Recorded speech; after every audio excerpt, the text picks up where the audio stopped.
পশ্চিমা ব্রিটিশরা তো ব্রিটিশ, তারা বহু চেষ্টা করছে, তাদের বহু মিশন আছে মুসলমানদেরকে তাদের ধর্মে নেওয়ার জন্য। কোন জায়গায় সাকসেস হইতেছে, কোন জায়গায় হইতেছে, কিন্তু তারা জরিপ করে দেখছে যে মুসলমান নামাজি হইলেও, নামাজ রোজা না করলেও কোরআন হাদিসের বিরুদ্ধে কিছু যদি হুজ্জা পায় তাইলে আমার রক্ষা পারে নাই।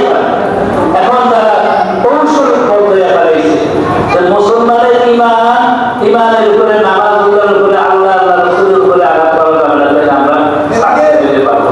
এবারও আমাদের কৃষ্টি কালচার সব মুসলমানের মধ্যে ঢুকে যাবে। এখন এমন একটা জায়গা নাই যেখানে এই ইহুদি নাসারার কৃষ্টি কালচার আমাদের মধ্যে। বাচ্চাদের প্যান্ট অবস্থা দেখছে, নাভি সতর, পুরুষের সতর, নাভির উপর থেকে নিয়ে হাঁটুর নিচ পর্যন্ত এরূপ যে দেখাবে, নাদের মঞ্জুর কিলাহুমা মালউন, যে দেখবে এবং যাকে দেখাইবে উভয় অভিশপ্ত। কবিরাগুলা কয়েকজনের প্যান্ট নাভির উপরে আছে বলেন তো? কয়েকদিন একটাও এই প্যান্ট পরে সে গেঞ্জি গায়ে দিয়ে টি-শার্ট পরে সে নামাজ পড়তে যাইতেছে, নামাজ ভঙ্গের কারণ অনিষ্ঠা। এর মধ্যে একটা কারণ আছে, 3 তসবিহ পরিমাণ সতর্ক দিয়া না। যখন সে রুকু দিল, সেজদা দিল, শার্ট তো ওই কায়দায় শার্ট, টি-শার্ট, গেঞ্জি বা শার্ট না পরে, জামা ফেলে ইউরিন টাওয়ারে, প্যান্ট ফেলে দিল টুইন টাওয়ারে, মাঝখান দিয়ে যেত ফাঁক, কয় তসবিহ পরিমাণ? বলেন কয় তসবিহ পরিমাণ? সেজদা দিছে, রুকু দিছে, কয় তসবিহ পরিমাণ? কথা বলে কি ভয় লাগে? এই 3 তসবিহ পরিমাণে সে কোন আদরের সাথে 3 তসবিহ 7 তসবিহ আদায় করতে আছে, 9 তসবিহ আদায় করতে আছে, সুবহানাল্লাহিল আযীম করতে করতে ধারাবাহিক করছে, সুবহানাল্লাহিল আ'লা করতে করতে ধারাবাহিক করছে, কিন্তু মাঝখান দিয়ে দুইটা আবার ইবেল দেওয়া আর নামাজ আছে।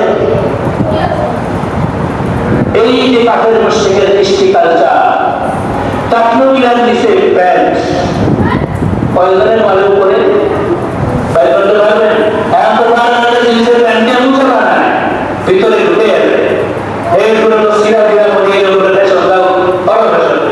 এখন তাকনুবিয়ার নিচে যারা কাপড় নবী পরবে, আল্লাহ তাআলা বলে, রাসূল বলে যে মা আসফালা মিনাল কা'বাইনি আল্লাযী ইজায় ইন্না, যারা তাকনুবিয়ার নিচে কাপড় পরবে তারা ওই অংশটা জাহান্নামে যাবে। আমাদের শরীরের লগে কি সরিয়ে দিয়ে আমাদের জাহান্নামে পড়ে দিবে? কথা বলে তাকনুবিয়ার নিচে তাদের প্যান্ট পায়জামা পরছে, নবী পরছে, এখানে এই অংশটা আমরা জাহান্নামে চালাইব। এটা কি আমাদের পাশ থেকে কাটতে নিয়ে হয়ে চালাইব, নাকি এটা সহ চালাইব? এটা সহ চালাইব। তো ওইটা পড়লে কি আমাদের আরাম লাগবে না কষ্ট লাগবে? আরাম পাইলে আরো স্পষ্ট কথা হলো, আল্লাহ তাআলা তাদের রহমতের নজরে তাকাই দিবেন। কিয়ামতের ময়দানে আল্লাহ তাআলাকে দেখবে, কিরকম দেখবে? পূর্ণিমার চাঁদ যেরকম দেখতে ছেড়ে চলে যায় না, এইরকম দেখবে। কিন্তু যারা বেনামাজি, যারা বেঈমান, এরা কিন্তু আল্লাহকে দেখতে পারবে না।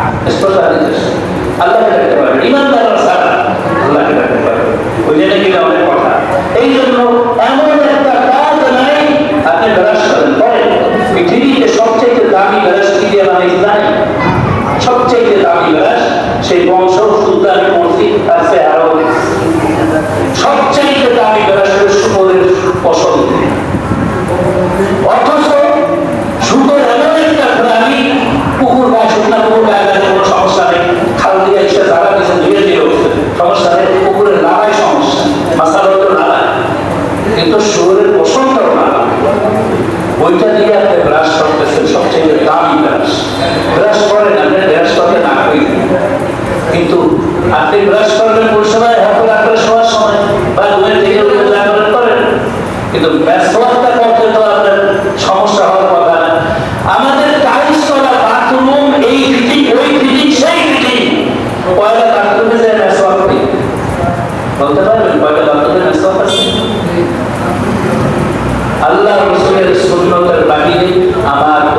জিন্দেগির আমল